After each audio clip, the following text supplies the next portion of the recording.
São Paulo, né? Como é que você sobrevive em São Paulo sem terapia? Ou qualquer coisa desse tipo? Impossível. Impraticável. Sejam bem-vindas ao consultório do Drag Therapy. Sente-se na poltrona para conversar com a psicóloga Draga da Quebrada, a psiquiatra irmã Mary Poppers e a arteterapeuta Abacaxi.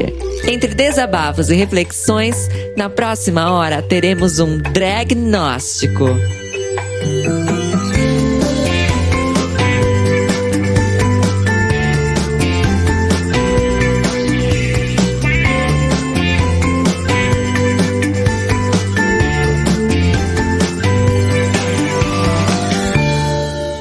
Bom dia, boa tarde, boa noite. A gente está aqui hoje em nosso podcast diagnóstico mais uma vez e nós somos uma arteterapeuta, psiquiatra e psicóloga, sendo eu, a Abacaxi, Draga da Quebrada e irmã Mary Poppers. Dá um oi.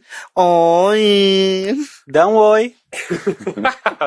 E hoje, nossa grande convidada do dia é Areta Sadiq. Bem-vinda, Areta Olá. Sadiq. Ela que tem essa voz aveludada, né? Uma voz assim. Você devia ter um programa de rádio, inclusive, né? Porque ela não tem uma voz assim, sexy, de veludo. Imagina acordar todo dia, 7 horas da manhã. Bom dia, Às senhoras. 7 é meio difícil. Bom dia, senhoras e senhores. O meu nome é Areta Sadiq. Areta, muito Oi, obrigada por você ter aceitado nosso convite. É uma honra gigantesca tê-la aqui conosco. E o nosso programa, como a gente já conversou, ele trata em como drag pode ter sido terapêutico ou pode ser terapêutico para você de alguma forma. Então a gente tem que começar com os clichês, né? Eu sempre falo isso todo episódio, mas não tem como fugir do clichê. Então, queria que você se apresentasse, dissesse há quanto tempo se você considera ainda o que você faz hoje como drag, há quanto tempo você trabalha e de onde surgiu o nome. Olá a todas, todos e todos, onde quer que vocês estejam. Eu sou do Rio de Janeiro. A coisa toda começou, eu vim do teatro, e aí quando eu tava fazendo teatro, quando eu entrei, logo depois começou um grande movimento, assim, de atores, homens cisgêneros, que interpretavam papéis femininos, assim. Então tinham vários espetáculos acontecendo no Rio de Janeiro, no Brasil, na verdade, nesse sentido. Um que eu me lembro muito especificamente é o Eu Sou Minha Própria Mulher. Eu lembro o nome do espetáculo, não do ator especificamente. Mas aí tinha todo esse acontecimento. E aí a gente acabou trazendo isso pra dentro do teatro também. Foi a primeira vez que eu tive a possibilidade de experimentar e vivenciar a minha feminilidade dentro de um espaço seguro e artístico. E aí, a partir disso, eu fui convidada para participar de um concurso que tem no Rio até hoje, né? Que é o Miss Gay. Ai, que Miss Gay! Que É isso que eu ia falar, é um concurso diferente esse, né? Difícil de esquecer, difícil de lembrar. E você simplesmente ganhou, né? Eu ganhei o bafo lá em 2011. E aí era muito comum, acho que até hoje é mais, né? É menos, mas de você ser nomeada, né? Se ganhar um nome pela pessoa que é quase sua mother, digamos assim, naquele momento. Então o Henrique Filho me deu o nome de Areta, por conta da Aretha Franklin. E o Sadiq, por conta que tem um sheik que ele tem um sobrenome que é Sadiq, um sheik árabe, assim. E aí ele uniu essas duas coisas, mas é com Q o dele, aí ele pôs o meu com CK. E aí, desde então, teve essa coisa em 2011, só que aí eu ganhei o concurso, mas não queria envolver meu trabalho até então como um ator hétero cis. Não, hétero não, ator gay, cis, hétero jamais. Hétero eu já nem passei perto. Como aba. Eu tava roubando uma piada da Leona que fala que hétero nunca, não tenho roupa para isso. Exatamente. Mas eu não queria misturar essa coisa de ser ator e Miss Gay, enfim. Porque tinha a coisa do teatro, então como é que eu ia conseguir papéis masculinos, né, se eu tivesse uma imagem associada àquilo. E daí, então, parei de fazer, mesmo no período de estar lá com a coroa, etc e tal. E aí, viajei no ano seguinte, a primeira vez para fora do Brasil. Fui para Londres para fazer um trabalho lá de 1 mês e 10 dias. E aí, como tinha sido a minha primeira saída, 22 anos, novinha, primeira vez fora do país e tudo mais. Aí eu fui viver a cidade e principalmente a comunidade LGBT, que estava num ótimo momento. Eu voltei anos depois, em 2016, já não estava igual. Obviamente, mas também não estava tão interessante quanto. E aí lá eu vi muitas outras possibilidades de performatividade drag, que eu não tinha jamais visto no Rio de Janeiro, até então, que era onde eu convivia. E aí já naquela época, na verdade, o meu grande questionamento lá em 2011 era que lugar é esse de feminilidade que era exigido e que era buscado ali pelas pessoas que participavam do concurso de Miss Gay. Porque elas buscavam essa ideia, né, perfeccionista da feminilidade. Então já lá eu já me questionava a respeito disso. E aí com essa viagem eu voltei com essa coisa na cabeça, e fui fazer outras coisas, trabalhar no educativo, onde eu tive a oportunidade de ver outras perspectivas dessa discussão na educação, né, de gênero, sexualidade, raça, tudo mais. E discutindo isso lá teoricamente e aplicando ali com alunos, etc e tal. Até que em 2015, eu acho, surgiu o Drag-se. E aí eu me concorri à plataforma e eu fui escolhida pelo público para entrar. E aí, como o Drag-se já trazia essa possibilidade, né, já esse questionamento, já estava tendo um renascimento do movimento drag, e o Drag-se foi meio essa possibilidade de unir todas essas formas de performatividade que eu tinha visto lá em 2012, quando viajei para Londres e não tinha encontrado nada parecido aqui no Brasil acontecendo, no Rio de Janeiro. Especificamente, na verdade, porque eu acredito que, sei lá, se falar em Recife, Salvador, as meninas estavam com certeza arrasando já, só que a gente não via.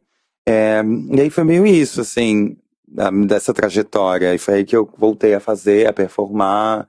Aí depois vim pra São Paulo, e aí já saí da cena pop, que eu tava no Rio, e vim pra cena underground aqui, que aí já me trouxe uma outra perspectiva, que já nem era mais discutir sobre essa coisa drag, se era exatamente isso, mas como performer, e mais como artista, e afirmar um lugar do meu nome como artista, e não tanto quanto drag, exatamente. E como é que foi essa transição entre uma cena pop lá no Rio e vir para uma cena underground aqui em São Paulo? O que você percebeu de diferença? Como é que foi essa mudança para você? Um pouquinho antes da saída lá do Rio, eu já estava um pouco vivenciando, só que o Rio, assim, ainda é muito pop, né? Então, tipo, a cena underground é mínima, não sei como é que tá hoje, mas há 3 anos atrás ainda era muito mínima, assim, e era underground mesmo, porque o macro era pop. E aí quando eu cheguei aqui em São Paulo, eu me senti muito mais em casa, porque era muito mais, ligando os pontos, digamos assim, né? Tinha muito mais a ver com o que eu buscava lá em 2011, quando tudo começou, que era só uma ideia. Aí depois, em 2012, que eu vi em Londres, e aí o que eu já tinha questionado quando eu estava trabalhando com educação. Então foi meio uma mistura disso tudo, assim, que é muito... As pessoas me conheciam já pelo Rio, pelo Drag-se, como drag. Só que aí eu fui conseguindo furar essa bolha, porque eu encontrei várias pessoas, artistas. Porque tudo é questão do nome, né, mesmo, assim. O título drag era o único título até então vigente na cena. Então, se você estava performando qualquer coisa que fugisse da norma, rapidamente você seria colocado como drag. E daí, então, nessa vinda pra cá, eu acabei encontrando outros artistas que também se deixavam nomear como drags, mas que também já estavam questionando esse lugar do pop, de ter que performar, sempre fazer um lip sync de uma música, sempre ter que estar com o cabelo perfeito, sempre ter que estar com o look mais fiche possível, sempre estar, sei lá, enfim, reproduzindo divas pop e tudo mais. Então, foi um encontro, assim, com essas estranhas. Assim. Então você sempre questionou, Draga, desde o início. É isso que eu pude perceber. Questão de onde estranha. Só senti. Só senti, né? E eu acho que a cena underground do Rio parece que tá meio que dando um boom agora, né? Com as festas no Hole e tal. Parece que veio meio que efervescendo de novo, né? Mas Então a gente traçou aí uma linha do tempo, né? Uma linha do tempo, mais ou menos. Nossa, dei um suspiro agora. Vou infartar. É emoção, gente. É porque tempo é um assunto meio delicado pra mim. Quando a gente passa dos 21, a gente começa a questionar isso. O que é o tempo? O que é o tempo, né? Nossa, gente, perdi até a fala. Durante esse período, você mesma disse, né, que você começou esse trabalho artístico como um homem cis gay. E hoje você se identifica como? Então, eu tô nesse processo de transição e de entendimento e de afirmação desse lugar, sabe? Não gosto de hoje dizer mulher trans, que eu acho que é too much esse lugar do mulher. Eu não gosto de usar esse nome nesse momento. Uma pessoa trans, acho que sim, no sentido de transgredir essa cisgeneridade que foi imposta sobre o meu corpo, de transicionar para um outro lugar que mais próximo de uma ideia de feminilidade que me machuca menos, que é menos agressiva sobre o meu corpo. Porque desde lá de 2011, não tanto em 2011, mais para frente, mas a minha grande questão era a impossibilidade de pessoas nascidas no sexo masculino, negras, poderem viver a sua feminilidade. Quando eu era adolescente, e números de pessoas como eu, ser chamado de Vera Verão era um xingamento, porque era um negão de não sei quantos metros, muito com vestido de mulher, ou de drag, ou o que mais que fosse, no que era possível dar um nome na época. E pra mim o grande questionamento sempre foi esse, assim, a minha grande birra, eu acho, sabe? Principalmente com o movimento negro também, e que é muito binário. Então, a minha grande questão era tipo, não, pera aí, por que não podem existir as bichas pretas? Por que as travestis, pessoas trans pretas, onde é que elas estão aí, né, para serem vistas? E até então, nessa época, eu nem pensava nas travestis e pessoas trans, porque no Rio, elas não existiam, assim. Principalmente dentro da cena drag, era um lugar de competição, né? Era um lugar de reprodução desse lugar da competição feminina dentro da própria cena drag. E aí, quando se encontravam as drags e as trans, travestis, era quase impraticável que elas habitassem o mesmo rolê, que elas estivessem nas mesmas festas, etc. Conforme esse autoentendimento vem evoluindo, transformando com o tempo, como é que isso tem, talvez, impactado o que você acaba se expressando nesse lado mais artístico? Ou seja, o que era drag agora talvez seja uma coisa mais solta, mais expressiva, exploradora. Você consegue enxergar como uma coisa tem impactado a outra? Sim, hoje mais, assim, até conseguindo. Estava conversando isso com uma outra amiga essa semana, inclusive, também. Muito pelo contrário, porque todas as coisas estão conectadas, interligadas, da onde eu vim, a importância do movimento drag para mim, mas ter conseguido também desvencilhar do título e viver muito mais um nome, que é a Aretha, como uma artista, performer, etc., tem sido muito importante, porque eu, inclusive, consigo transitar em muito mais lugares, né? Hoje eu faço vários trabalhos como artista em vários Sescs, que se eu ainda carregasse comigo apenas o título de drag, talvez eu não conseguisse ter todos os acessos que eu estou conseguindo ter.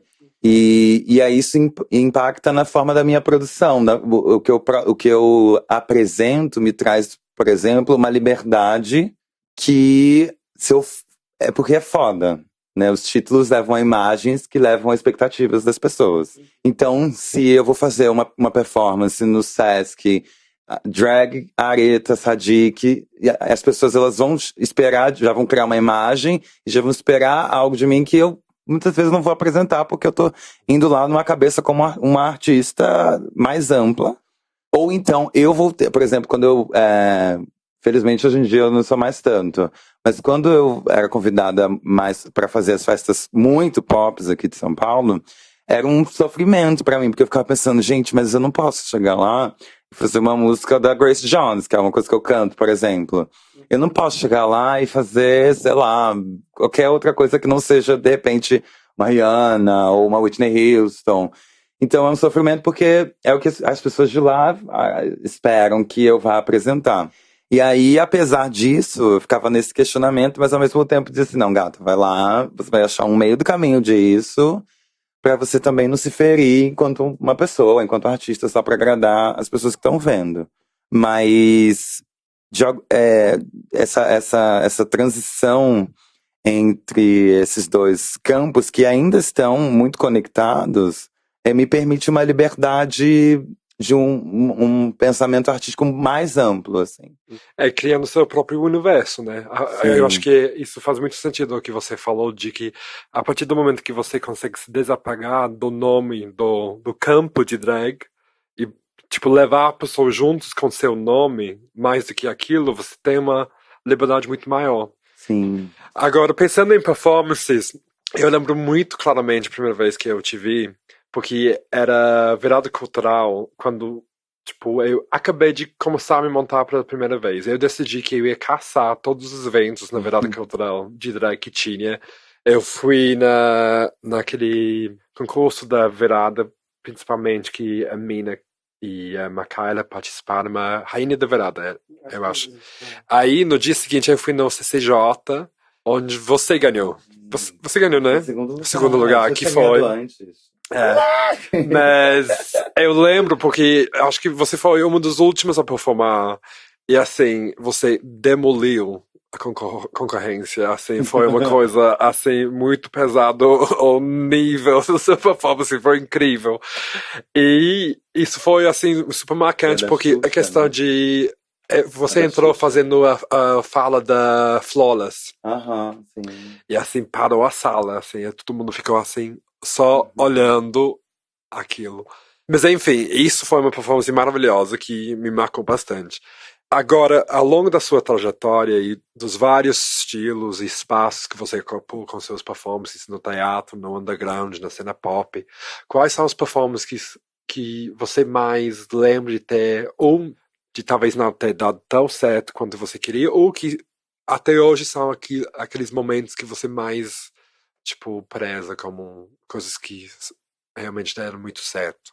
Vou começar pelo que eu tenho feito nos últimos tempos e que eu tenho curtido muito interpretar as músicas da Grace Jones, assim, isso tem sido muito maravilhoso, porque é uma personalidade, uma pessoa que tem vários. Eu já assisti o documentário dela e tem vários cruzamentos da vida dela que atravessam a minha vida também.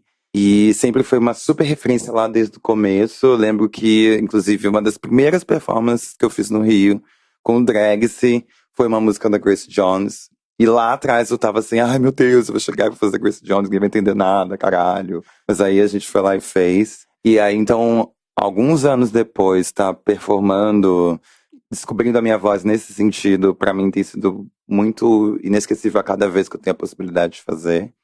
Uma performance como no Sesc, por exemplo, que eu fiz no Sesc Paulista, que também tinha relacionado à música, mas era uma coisa mais experimental, assim, foi uma performance que não deu muito certo. Tinham outros dois artistas envolvidos e aí a gente acabou se perdendo no meio do caminho, se desconectou.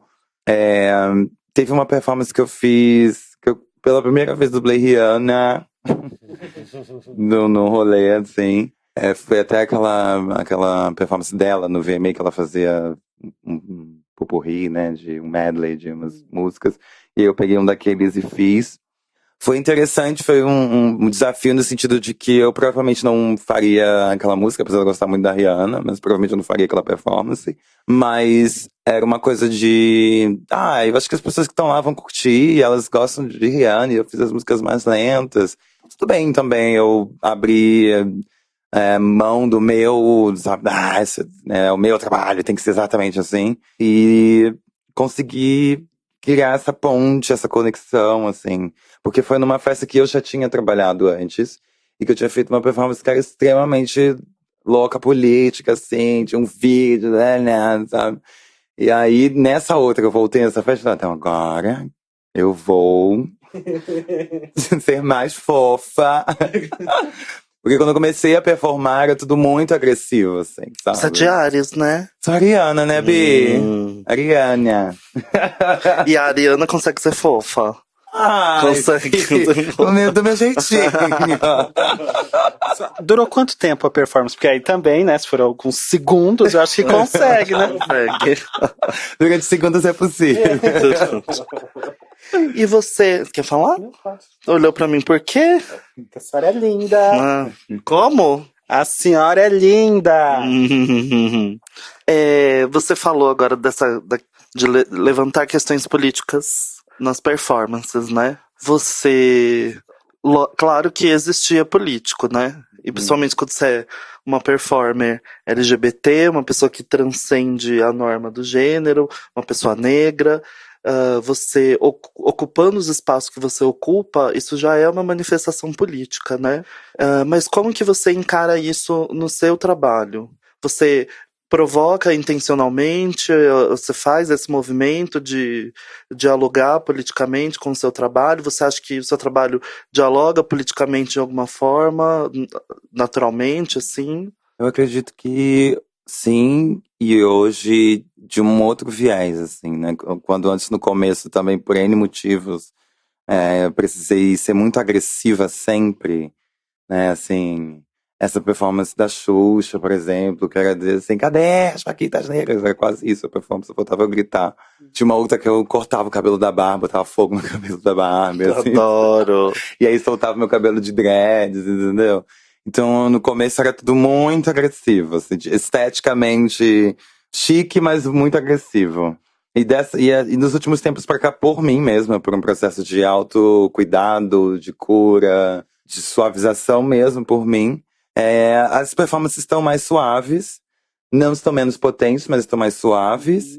E eu, no entendimento desse lugar, de que a minha presença lá, os nossos corpos dissidentes, eles já são um acontecimento, aonde quer que a gente esteja.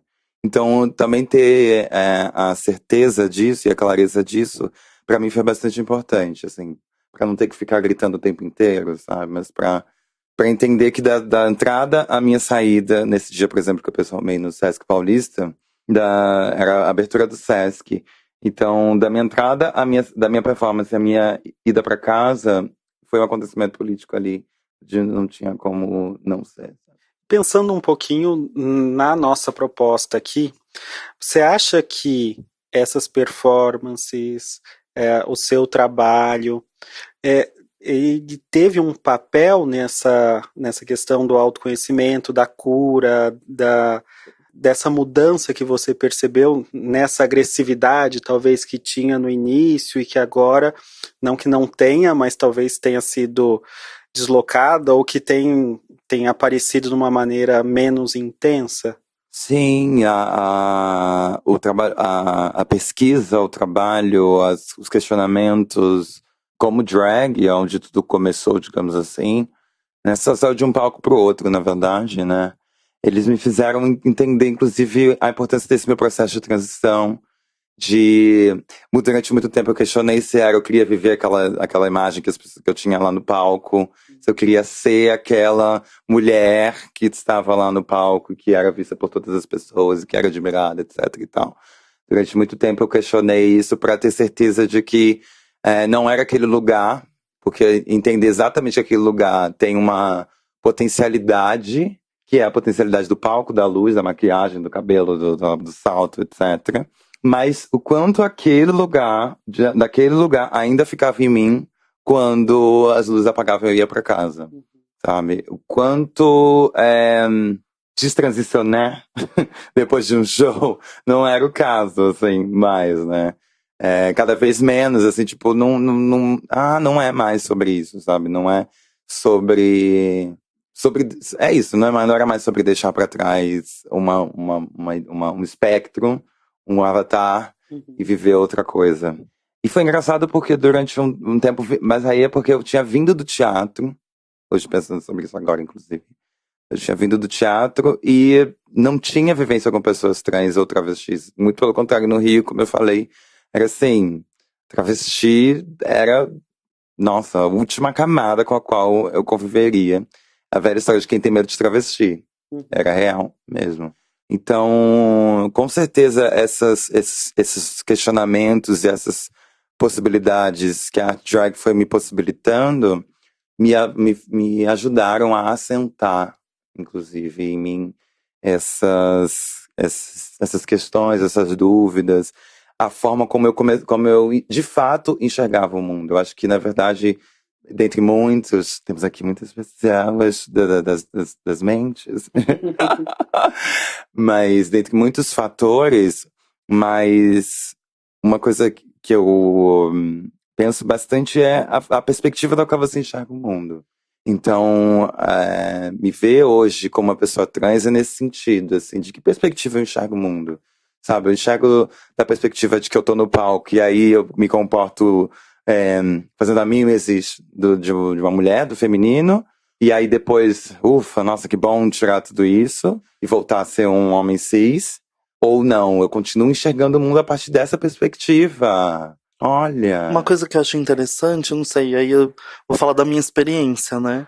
É que uma vez eu vi uma entrevista da Adriana Esteves, perguntaram pra ela assim, da Carminha, né?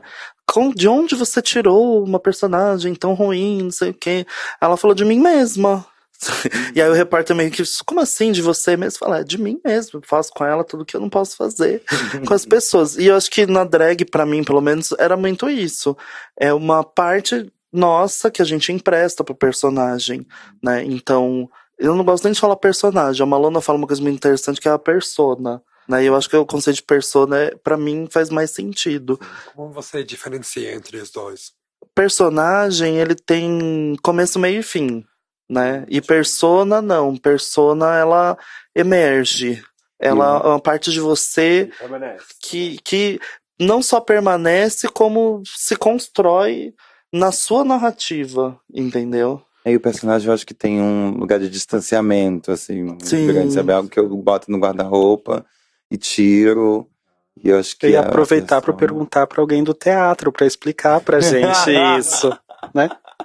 Eu acho que vem um pouco desse lugar, assim, sabe? A persona, ela tá ali, ela é muito sobre você e são lugares de você realmente que você acessa conforme determinadas circunstâncias, assim, sabe? Porque acho que um personagem, ele tem esse caráter de truqueira, Sim. sabe? Assim, tá me enganando. Sim. Usa um personagem. Então é a Draga. Sou eu mesmo, sempre.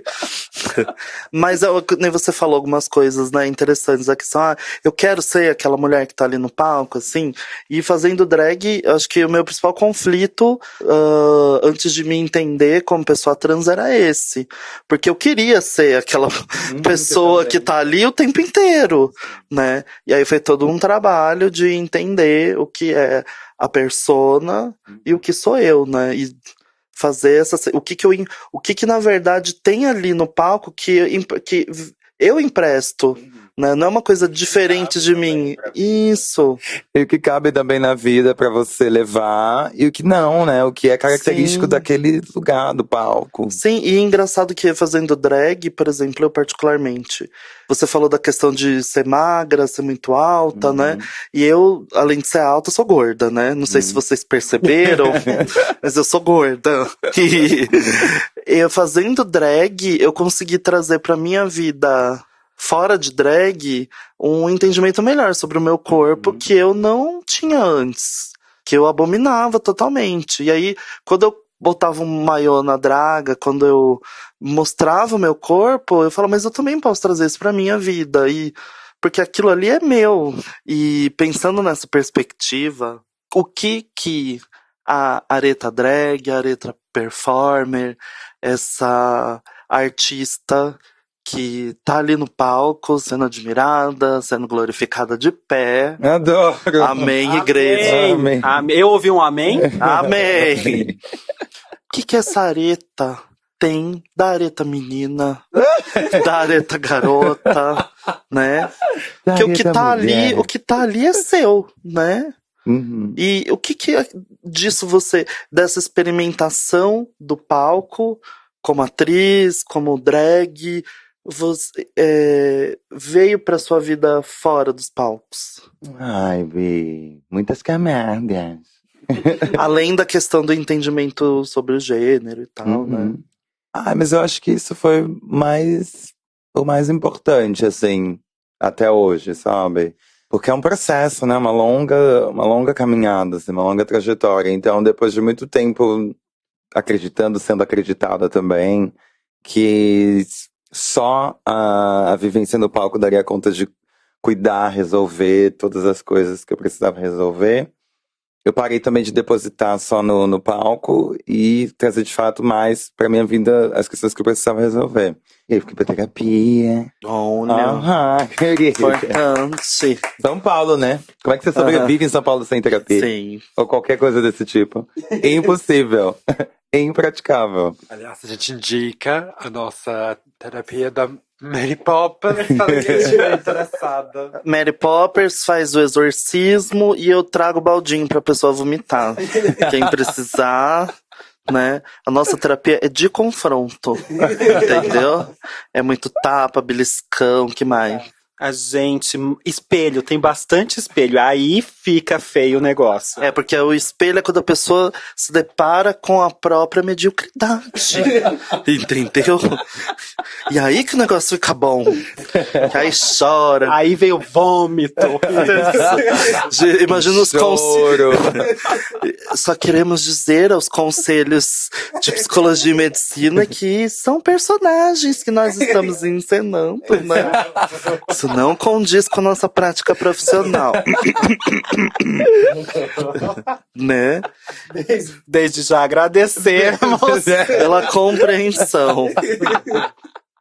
E você falou, a gente conversou bastante sobre, na questão de gênero, sobre a separação, né, do universo gay e cisgênero, das pessoas trans no Rio de Janeiro, que eu acho que talvez em São Paulo, de uns 2, 3 anos pra cá, principalmente com a expansão dessas festas mais undergrounds, que eram predominantemente gays pro centro, e principalmente com a visibilidade que as pessoas trans vêm tomando e vêm se colocando à frente, vêm se permitindo entrar nos espaços, né, ocupar esses espaços, eu acho que meio que deu uma misturada, né, você sente isso?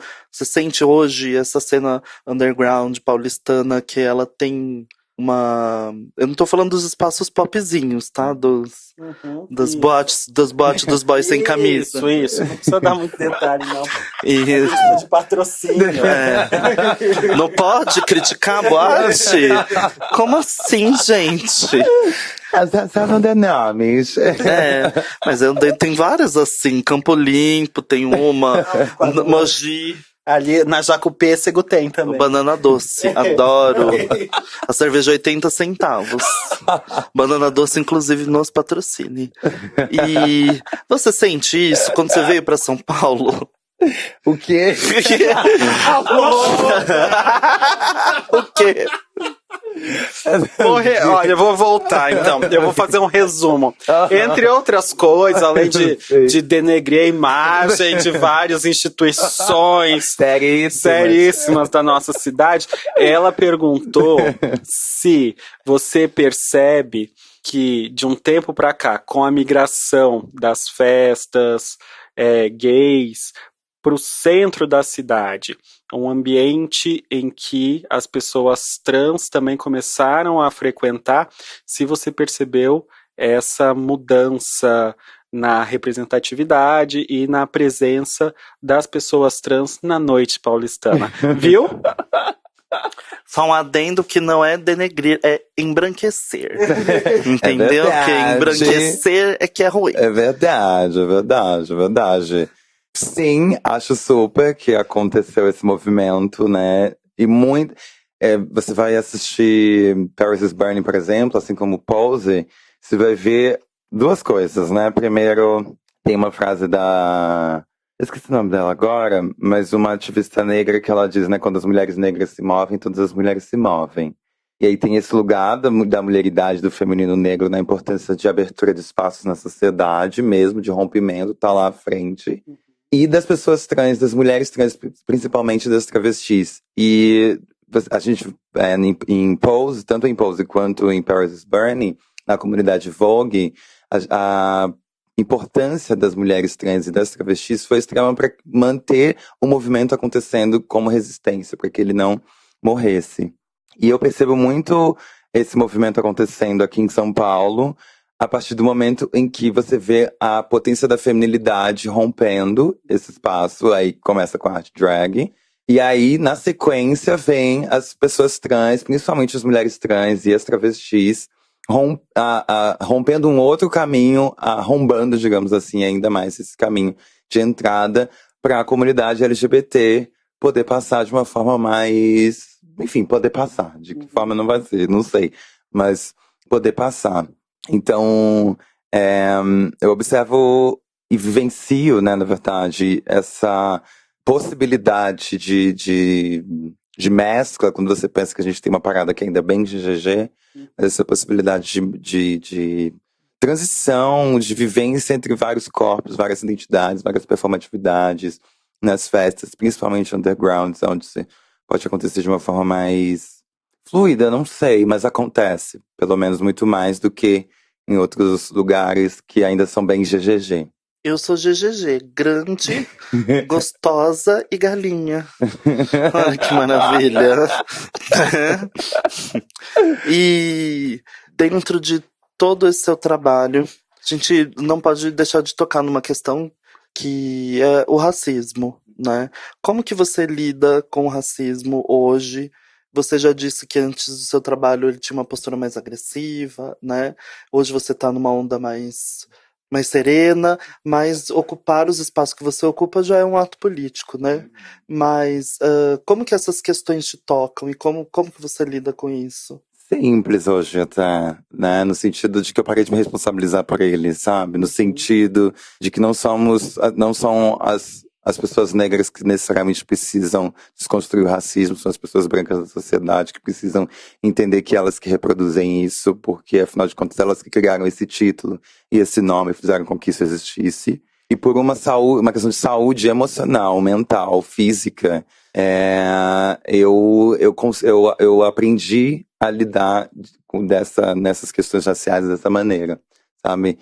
A entender até onde eu estou disposta a ir numa discussão, onde eu entendo que a estrutura da coisa, né, do acesso, quando eu vou trabalhar em um determinado lugar e não em outro, quando eu sou chamada para um determinado trabalho, mas não sou chamada para outro, eu entendo aonde eu já consigo olhar de fora e enxergar como aquela estrutura racial está se organizando ali.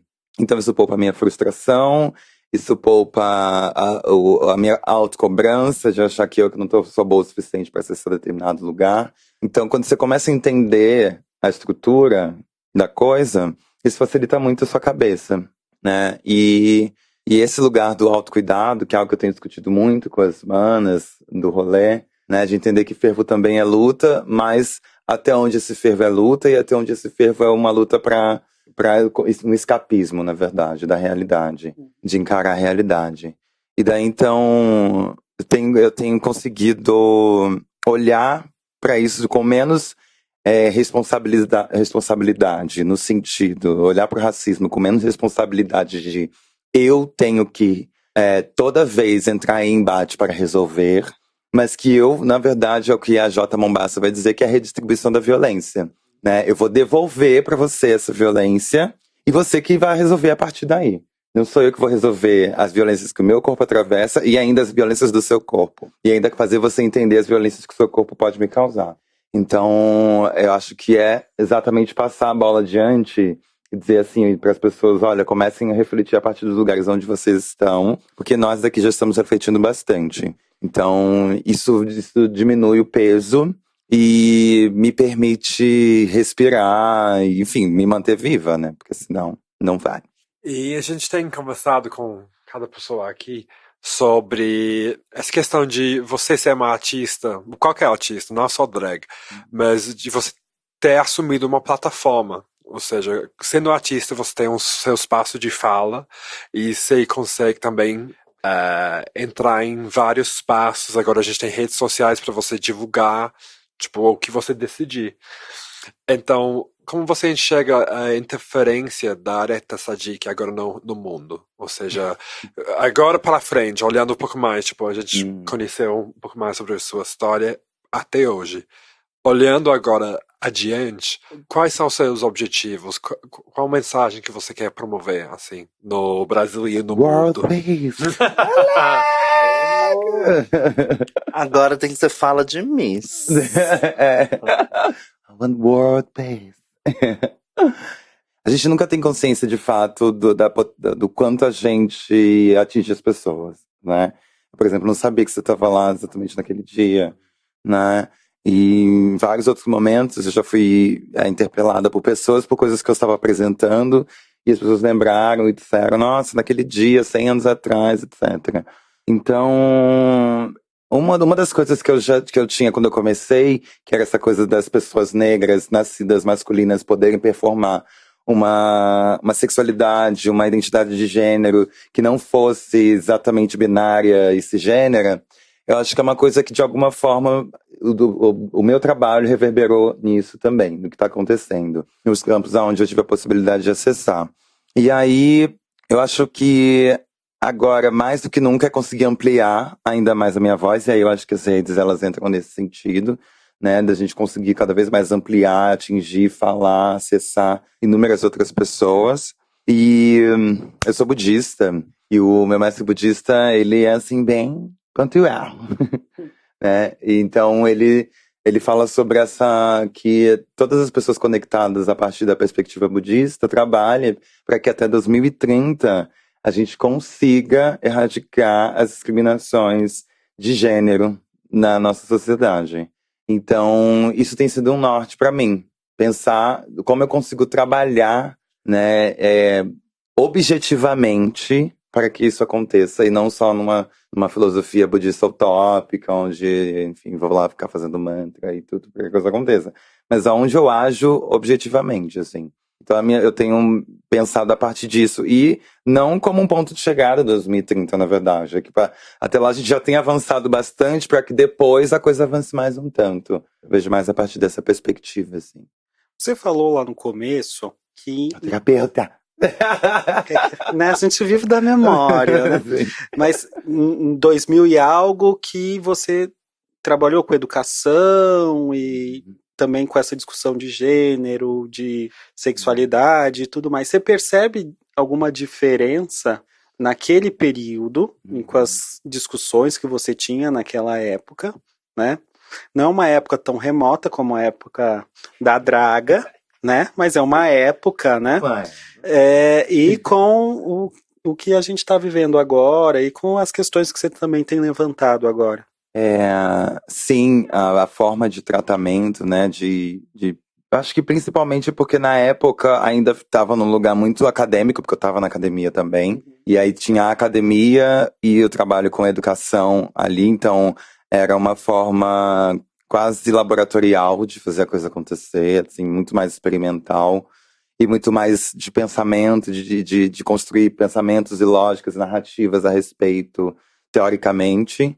Desde então, né, com uma prática artística constante, eu fui conseguindo sair desse lugar, obviamente ainda construindo narrativas.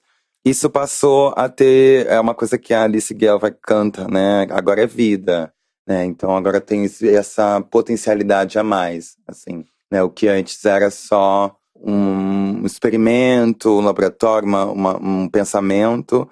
Agora tem uma potencialidade viva, né, corpórea, é o espaço, é entender que tudo aquilo que eu estava discutindo agora atravessa o meu corpo e, obviamente, atravessa todos os corpos pelos quais eu atravesso diariamente, assim. E aí aquilo vira meio uma tatuagem, assim, o que era letra antes agora vira uma tatuagem, assim. Eu acho que tem meio essa imagem para mim. Ela fala bonito, né? Ela sabia que essa voz. Não, e esse protótipo, eu não sei, eu queria saber se a Aba consegue explicar essas palavras bonitas que ela diz. Certamente não, né? Mas, por favor, a gente não vai deixar a Areta ir embora sem comentar sobre fashion. Ou seja, durante a nossa conversa aqui, você tem tocado no tema de estética. E uma coisa que a Areta sempre entrega é estética. Ou seja, como que você criou essa estética da Areta? Isso era uma coisa que já veio pronta, o que você veio desenvolvendo? E porque você também você teve o canal com o Drag também, né? Sadiq Fashion Heat. Então, comenta um pouco sobre essa construção de imagem que virou tão associada com a Areta. Por vários cruzamentos, assim, né? Minha mãe é da moda, sempre trabalhou com a moda da vida inteira. Então eu já tive essas imagens, elas já vinham sendo, enfim, né, colocadas na minha cabeça. A partir daí, as minhas referências de divas também traziam isso. Erykah Badu, Lauryn Hill, Grace Jones. Então, Christina Aguilera, que eu amo até hoje. Sim, mas também trazia esse lugar um pouco duvidoso às vezes. Mas ainda assim, gostando bastante. E hoje eu tenho um trabalho que se chama Vera Verão, que a gente, a partir da imagem da Vera Verão, a gente ressignifica e questiona esse lugar da construção de imagem das pessoas negras na história, sem necessariamente, pelo menos até agora, porque ele está em processo, sem trazer exatamente a imagem da Vera Verão de alguma forma, é só o título do trabalho, e aí a partir disso a gente faz esse questionamento. E daí então acho que, não tanto consciente na época, talvez, há tempos atrás, lá em 2011 pelo menos, mas hoje em dia, com certeza, muito mais de que imagem eu tô falando e de que possibilidades de atravessamentos da minha imagem eu posso apresentar. Quando eu comecei lá em 2011, que eu tinha que fazer parte do concurso, e aí eu era vestida por uma outra pessoa, e aí essa pessoa... Era interessante porque ela já trazia um cruzamento ali, na época, porque num dos dias do concurso eu tinha que representar o Rio de Janeiro, no concurso nacional. E aí ele me vestiu de Madame Satã.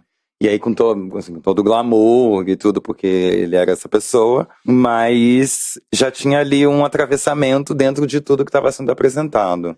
Então, o meu trabalho estético, ele vai exatamente para esse lugar, assim, quando eu questiono das possibilidades de transição, de atravessamento das pessoas negras nas suas identidades e performatividades de gênero e de vivência, então o meu trabalho estético também vai por esse lugar, assim, quando eu pego a Grace Jones, que pode transitar ali entre o masculino, entre o feminino, entre o estranho, entre o robótico, durante toda a vida dela, então o meu trabalho também vai bebendo dessas águas, assim, sabe? E ao mesmo tempo de poder também entregar... É engraçado porque algumas vezes eu fiquei pensando assim, nossa, não, seja mais garota, seja mais, principalmente na época assim, mais drag, né? Tipo, seja mais drag race, assim, né? E menos heavy metal. Mas, e aí depois eu fui entendendo assim, gato, você é esse corpo que é o que é. Então, ele pode chegar a esse determinado lugar estético, mas ele provavelmente não vai chegar lá. E nem é sobre chegar, na verdade. Fazendo uma volta bem ao começo de perguntas clichês, a gente tem, obviamente, escutado horrores sobre a possibilidade eventual de rolar uma edição de Drag Race aqui no Brasil. Se você fosse convidada, com essa vivência que você teve de não se sentir 100% confortável trabalhando dentro da caixa drag e tem se descoberto, né, tipo, explorando essas outras águas, você aceitaria esse convite e como você enfrentaria esse cenário? Ou seja, você se sentiria com a necessidade de entregar o que elas estavam buscando, você iria mais entregar a areta da forma que você queria, de certa maneira? O atravessamento sempre fez parte do meu trabalho, né? Assim, sempre de alguma forma furar uma expectativa sobre o que estava esperado, sobre o que eu deveria apresentar. Então, eu não sei até onde eu me violaria nesses sentidos para fazer parte de um programa. Ao mesmo tempo que eu me questiono até onde eu poderia, por exemplo, falar sobre questões que foram abertas no último programa, como racismo, e sobre pessoas trans,